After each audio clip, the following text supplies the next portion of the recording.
My name is Eliza, and if I could speak to the little girl I once was, the one who used to sit at the top of the stairs, trying to make herself invisible, I'd whisper this. One day, they'll regret ignoring your silence more than they ever feared your voice. Please subscribe to our channel and tell us in the comments from where are you watching this video. But back then, no one noticed me enough to fear me. I was the shadow in a house full of light. Or maybe, just a hallway they passed through. My brother Daniel, on the other hand, was everything. The favorite, the golden child, the reason for everything good in my parents' life, or so they said, every single day. Daniel got birthday banners that stretched across rooms, camera flashes that followed his every move, and dinners plated like something out of a magazine. I got leftovers. And silence. Sometimes I wondered if I was adopted, or maybe switched at birth. Maybe the universe played a cruel joke and placed me in a family that had no space left in their hearts. Dinner was always the most obvious sign. Daniel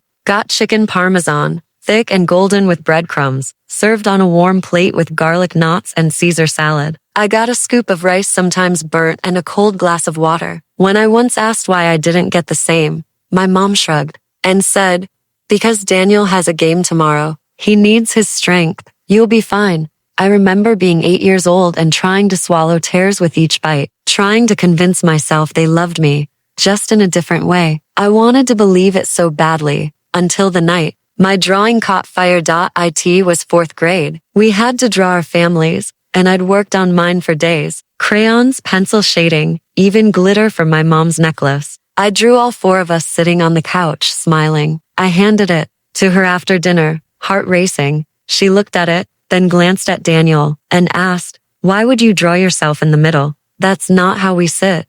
I stared at her, confused. She didn't comment on the colors or the time I'd spent or the little details, just that. Then Daniel laughed. "Looks like she made herself the main character. That's rich." He grabbed the drawing and walked to the fireplace, still laughing. Before I could move, he lit a corner of it and dropped it in. My mom didn't say a word. My dad looked up from his laptop and muttered, "Next time, be more realistic." That night, I cried under the covers until I couldn't breathe. It wasn't the drawing. It was the message. You don't belong in your own family. I spent years shrinking myself to fit the invisible mold they set for me. I got straight A's, cleaned without being asked, avoided conflict, and made sure to never talk during their precious family time. Daniel failed math 3 times and still got a new bite. I got a frown for getting a B+ in science. But silence builds pressure. And one day, it cracks. I was 14 when it happened. Daniel was throwing a party, an important one, as my mom called it. She made lasagna from scratch, baked cupcakes, even bought balloons that spelled out D-Man, his nickname. I helped set up the entire house, moving furniture, hanging decorations, carrying chairs up the stairs. I wasn't invited. "Just stay in your room, Eliza," my dad said casually. "We don't want to cramp Daniel's vibe." I nodded, not because I agreed, but because I was too tired to fight. So I stayed in my room, listening to the laughter downstairs. My stomach growled from the smell of lasagna. I hadn't been given dinner. By p.m., I crept out to use the bathroom. The hallway was dark, the party still going on downstairs. As I turned the corner, I saw Daniel's door open. One of his friends stood there, clearly drunk, holding one of my notebooks, my private sketchbook, the one I hid behind my dresser. I froze. He laughed, flipping through the pages. "Is this your sister's? Dude, she's creepy talented. Like, serial killer talented." Daniel smirked. "Yeah, she's a freak. Always drawing stuff instead of having a life." The guy tore a page out and crumpled it. "Bet. She draws us while we sleep." They both laughed. I turned around quietly, heart in my throat, and locked myself in the bathroom. I didn't cry this time. I just stared in the mirror. For the first time, I didn't see a scared little girl. I saw someone who was done. I stopped trying after that. No more dinner table effort. No more fake smiles. I faded into my own world. I saved what I could, money from babysitting, bits of allowance, sketches I sold secretly to classmates. I journaled everything. Dates, times, quotes. Not out of spite, but survival. At 15, I got a weekend job at a local bookstore. The owner, a quiet woman named Ray, noticed how I handled books like glass. She asked me once if I liked stories. I said, only the ones where people get what they deserve. She smiled. 3 weeks later, She handed me a worn-out journal and said, "Fill this. And when you're ready to do something with your voice, come find me." I took that journal everywhere. By 16, I had filled 3. By 17, I had a plan. My parents thought I was just that weird girl who barely talks. Daniel joked once that I'd vanish one day and no one would notice. He was right about one thing. I was planning to disappear, but not how he imagined. See, while they were building their perfect image, Daniel the rising sports star, Mom the neighborhood charity queen, Dad the upstanding business owner, I was watching, listening, waiting, because ghosts don't haunt right away. First, they learn the walls. One afternoon, while everyone was out, I found a box in Dad's closet, bank receipts, odd withdrawals, a second cell phone. Mom's room had envelopes full of donation money, never deposited. Daniel had text threads with girls, not exactly legal ones, some even saved under code names. I didn't scream. I didn't confront. I just documented, because I knew, one day, I'd come back, not for revenge, but for recognition. And when that day came, I wouldn't knock. I'd unlock the door with a key of my own. Please subscribe to our channel and tell us in the comments, from where are you watching this video?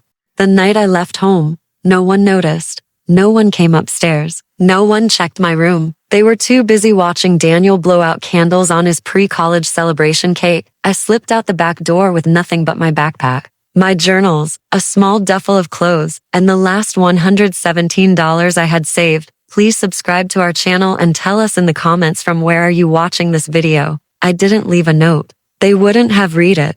I stayed with Ray. She had a small guest room above her shop, and when I showed up at midnight, she didn't ask questions, just opened the door, handed me a blanket, and said, "The lock sticks, just kick it twice."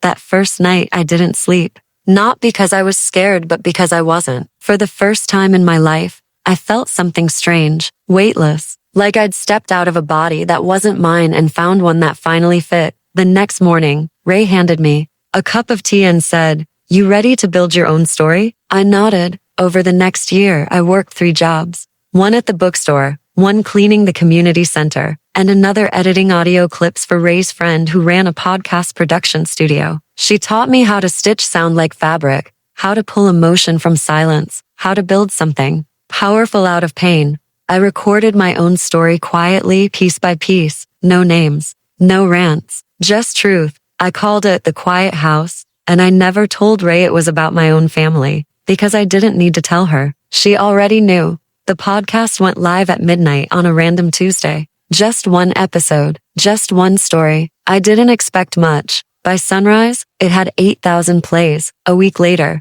it had 500,000. People messaged me from everywhere: New Zealand, Canada, Chicago, London. They said things like, "I thought I was alone," or "This was my house too." That's when I realized something. The story wasn't just mine anymore. It was ours. But I wasn't done yet. Daniel had just landed a sponsorship deal with a sportswear brand, and my parents were throwing a party at the country club. They posted pictures, family values, strength, discipline. I sent 3 envelopes to 3 addresses, one to the brand's legal team with screenshots of Daniel's conversations and texts with underage girls, one to the PTA board detailing my mom's fake donation schemes and receipts that never matched the school's ledgers, one to a local journalist, with a file titled, "The Unspoken Reputation of Mr. Graham Aldridge." My father, inside, the second phone records, the fake business write-offs, and audio clips of him mocking a disabled employee behind his back. I didn't include my name. I didn't need to, because the truth carries. Fingerprints louder than ink. Within days, the fallout began. Daniel's sponsorship deal vanished overnight. The company cited conflicts with values. My mother was politely asked to step down from her charity board and school committee. Someone leaked the fake invoices, and my father, Mr. Community Businessman of the Year, had his office raided by the IRS for tax fraud. Their image shattered like a mirror hit with a brick. Still, I said nothing. I just kept releasing podcast episodes. People began calling me the Whisper Witness. Still no name, no face. But the stories I shared, they hit too close to home for the right people. And then it happened. The house, the one I grew up in, went up for sale. Apparently, with the lost income and legal fees piling up, they couldn't afford the mortgage anymore. It was listed quietly, a fixer-upper, 4 bedrooms, old bones, Immediate sale preferred. I stared at the listing for an hour. Then I called Ray. She made 3 phone calls. Within 2 weeks, I had a grant approved through a youth rebuilding program for displaced teens. And just like that, the house that broke me was mine. I signed the papers at a M sharp, simple office, simple form, big silence. The night before closing, I didn't sleep again, but this time it wasn't fear. It was focus, clarity. I arrived on moving day dressed in all black, not for drama but for simplicity. My hair in a bun, my shoulders back. The realtor met me out front. My parents were still there, just finishing packing up. The bank had given them 30 days, and this was day 30. Daniel was pacing. My father was on the phone shouting. My mom sat on the porch steps, head in her hands. I walked right past them. Eliza, my mother said, like she wasn't sure if I was real. Daniel turned, squinting. What are you doing here? My father dropped the phone. No, I didn't flinch. I pulled the key from my pocket and slid it into the lock. I told you I'd get a bigger house, I said softly, but I never said it wouldn't be this one. The door creaked open. They didn't follow me inside. They didn't have to. The look on their faces, terror, confusion, shame was enough, and for once, I didn't feel invisible. I felt inevitable. I didn't dance. I didn't shout. I didn't throw a party to celebrate the moment I reclaimed the place they once locked me inside. I just sat on the wooden floor of what used to be Daniel's room, legs crossed, palms resting, on my knees, and listened. The silence was unfamiliar, not because it was quiet, but because it was kind. Please subscribe to our channel and tell us in the comments from where are you watching this video. It wasn't the silence of punishment, of being told to go upstairs, of doors shutting behind my footsteps. It was a silence that chose me, welcomed me. I walked the halls slowly, touching every wall like I was learning to breathe again. The same hallway where my drawing had been mocked. The same staircase I once sat on, afraid to speak. The same kitchen where Daniel's birthday cakes used to sit tall and frosted, empty now. I smiled. There was no furniture, no curtains, not even a working fridge. But I had plans. I didn't want to restore the house to what it was. I wanted to rewrite it. The first thing I brought in was a dining table. Not new, not flashy, just real, solid, built by hand from a local craftsman Ray knew. I paid for it in cash. It was the first time I'd ever bought anything that large with money I earned on my own. Then I hung up 3 photos. One was a print of the first sketch I ever made that wasn't mocked. The second, a shot of me in Ray's bookstore, laughing at something dumb she'd said while holding a stack of returned novels. And the third, a blank frame. It didn't need a picture. It represented everything I didn't become, everything I left behind. On the mantle, I placed my childhood journals. I didn't reread them, not yet. Just placed them there like sacred texts. My gospel of pain, resilience, and survival. A few days later, I hosted my first dinner. Not family, friends, girls from the youth center I now volunteered at. Ray, one of the podcast editors who'd taken me under her wing. Even the woman from the grant office who helped me buy the house showed up with a loaf of bread and a bottle of sparkling cider. There were 7 of us total, 7 plates, 7 chairs, 7 steaks. Steak. It sounds silly, doesn't it? That I cried while searing meat in a pan, holding tongs in a hand that still ached from the way it had been broken years ago. But to me, it wasn't just food. It was full circle. Daniel once told me I didn't deserve steak. My dad would eat mine off my plate and call it father's tax. My mom would say, we can't afford the good meals. Just let your brother have it. But that night, every plate had a perfectly cooked tender cut, mashed potatoes, green beans with lemon, butter rolls. No one had to ask. No one had to beg. They just were served. That's what love looks like. Not punishment, not guilt, not crumbs from someone else's table, but your own seat at one. After dessert, we laughed until my stomach hurt. Someone asked what it felt like being back in this house. I told them the truth. This place used to be a graveyard. Now it's a greenhouse. Later that night, after everyone had gone, I walked into the living room and placed something on the table, something I hadn't touched in a long time, my medical x-ray, the one that showed my fractured fingers, the bones that never healed right. I looked at it for a long time. I used to hate that image. It used to haunt me. But now I saw it for what it was. Proof that I was never weak, that I bent but didn't break, that pain didn't define me, it designed me. And when I turned out the light and headed upstairs, I felt something I hadn't felt in years. Safe, not because the house had changed, but because I had. The podcast continued. I added new stories, not just mine, but those of other survivors. Other girls who had been silenced, erased, overlooked. We became a network, a whisper that turned into a roar. People asked if I'd ever confront my family again. I didn't need to. They knew. They saw the podcast go viral. They saw the house they lost. They saw the name Eliza in article headlines and podcast credits. They heard the line that started trending again. When you make a girl feel like a ghost, don't be surprised when she learns how to haunt you. They felt the sting, and yet, I didn't hate them. Not anymore. Because hate is a chain, and I'd spent enough of my life bound by theirs. Forgiveness didn't mean letting them in.